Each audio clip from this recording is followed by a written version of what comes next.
guys, Iron Spider-Man here with a sort of comic book related video. I'm actually showing my face today. I don't usually like to do this, just kind of how I feel about it. But I thought today, what the hell, I'm actually on my way home from school, or my college, and right at the beginning of the class I just came from, got on Facebook and saw Stan Lee had died. Kind of ruined the rest of the day, you know. I think it's weird. I'm sad. I kind of feel like crying. I'm not really a crier though. But for someone someone I didn't know, and a couple people have been like, "Well, that's okay. Like, you didn't know him," stuff like that. I'm like, I got to meet Stan Lee one time. It was my first ever Comic-Con. It was Pittsburgh Comic-Con 2012. It was in April. And I'm local to the Pittsburgh area, of course, obviously. And I was about like maybe 2 of those fold-out tables away from him. And I still remember, it was me and a couple friends at the time. The autograph tickets were sold out for Stan Lee. And, I was kind of sad. I was like, well, damn, like, I don't know when he's ever going to be in Pittsburgh again. And he wasn't after that con. And we come across this booth, and they say they have signature Stan Lee items. And they had the Amazing Spider-Man movie poster and the Avengers movie poster. I'm not sure if I've talked about this in another video, so I'm sorry if I have, but I asked how that worked, because I was like, well, none of them are signed. I was like, well, I should still at least get something signed by him, so I have it. And so I asked the dealer, and he said, well, we take you to the front of the line in front of everyone, and you get your poster signed first. And it was like $10 more than what the autograph tickets were selling for. So I was like, okay. So I was the first one in line, got to see him, got to say hi. I didn't get to shake his hand or anything, because he was 89 at the time, almost 90, and they said they didn't want anyone too close to him, which I understood. So I got to see him. So I'm glad for that, and I'll hold on to that memory forever. But I think why it's hitting me so most, obviously outside of like, oh yeah, he created Marvel, the movies. Not that we wouldn't have the movies, we wouldn't have the stories we would today without his vision. And Jack Kirby and Steve Ditko, of course, because credit due where credit is due. But for any of you that don't know, obviously Spider-Man's a big thing of mine. Iron Spider-Man, that is my character. And when he was pitching the idea for that, his boss or whoever, said, people don't like spiders. That's never going to sell. That's so dumb. It's not going to be good. Spider-Man, the concept. And so he was like, well, you know what? Let me push it into Amazing Fantasy. It was ending at issue 15. Let me push into that since you're going to be canceling the book anyway. And it was received so well. I mean, look where it is today. I mean, oh, Iron Man, Captain America, but Spider-Man really is the number one thing Marvel has. That is their biggest cash cow, or crop, whatever the term is. That's just the biggest thing.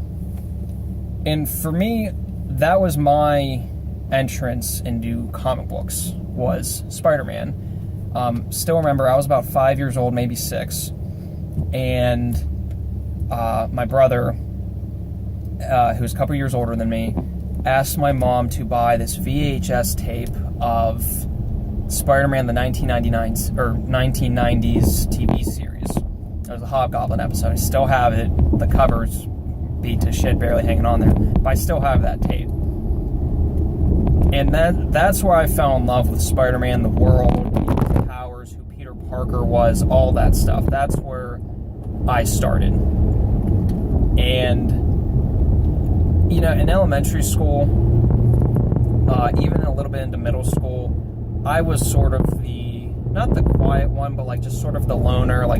Everyone had their friends and cliques. I didn't really belong anywhere. People kind of thought I was weird, ironically, because I liked comic books and because I liked Spider-Man material. They thought I was weird. They made fun of me. which, I mean, you know, it's whatever. It doesn't matter now, but, like, obviously at the time it hurt a lot. But, you know, I was Peter Parker. Like, and that's what I love about him, what everyone says. He's the relatable superhero. He is the teens, at the time, teens were only sidekicks, they weren't main heroes. You know, he deals with real-life problems that some comic characters don't, which is fine. You know, there's tons of different ways to tell good stories, but he was relatable. I was Peter Parker. I didn't have friends. My comfort was in Spider-Man stories. And I think a lot of people dealt with that too. Which, again, this is sort of what part of Stan Lee's legacy is, that he's leaving behind for all of us. Are these, you know, he made the foundation. Sure, other people have, you know, redefined characters and made them cool, all that stuff. Without him, there really is no Marvel. There's Captain America, because I believe Captain America was made in the 40s, so before Stan Lee was doing Marvel. Namor and the robot Human Torch. I'm pretty sure those were all, correct me if I'm wrong, but I'm pretty sure those were all characters he did not create, and those were already established. So there are no movies, there are no video games, there are no 50 plus years of stories, and there's no, you know, there's no nerds or geeks, whatever the term is anymore, that get excited to read, you know, that maybe Wednesdays are all that some people have. I know Wednesday's the day I look forward to the most during the week, because I'm off school, and I get to go to New Comic Book Day. And honestly, like, when a new issue of Spider-Man's out, that's all I'm thinking about. That's all I'm thinking about the week prior, if Spider-Man book isn't out. That's what I'm thinking of for next week. Like, 6 more days, I get to read whatever's up with Spider-Man. And, you know, I don't know. I mean, this is kind of a ramble. I'm sure a lot of people are doing, like, oh, he died, like, memory videos and stuff. But I don't know. I felt like I had to do a video. I haven't done one in a while. School and work have been pretty much my life. But today, I feel like a lot of people too, like, I just feel like this weird, almost hollow feeling. And yeah, I didn't know him personally. I got to see him one time. I didn't know how he was, you know, again, personally. But for some people, I don't think you need to.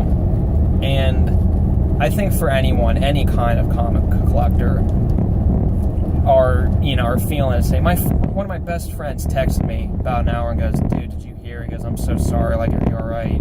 All this, he watches the movies, that's it. Doesn't read comics, nothing. Like, he knows who Stan Lee is, and he's feeling, mournful.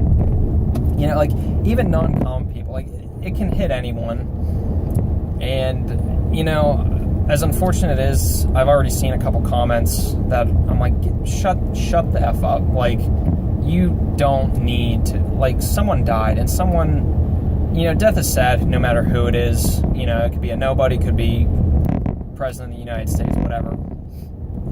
You know, like, be at least respectful. I think, you know, I mean, pretty sure everyone in the comic community gets that. But, yeah, just some video with my thoughts. Any of you who enjoyed it. And I'm sorry about this thing. I didn't even realize that's been floating there the whole time, just probably annoying you. But, yeah, just something I thought I'd discuss. You know, comment below, whatever you guys want to do. It's a day, unfortunately, this is a day that's going to go down in history, Stan Lee's death. But, yeah, I'll see you guys next time.